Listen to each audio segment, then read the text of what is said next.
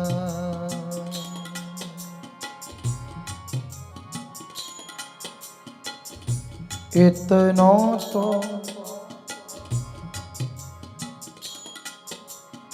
कबहू हसीने हो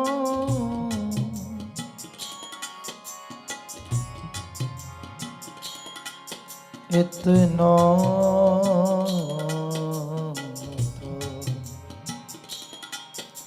कबहू हसीने हो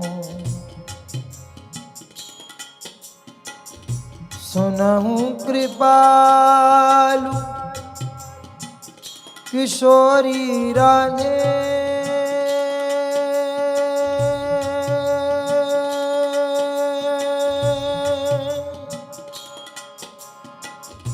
सुनहु कृपालु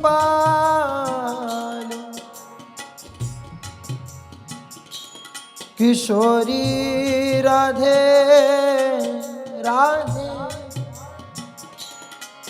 राधे राधे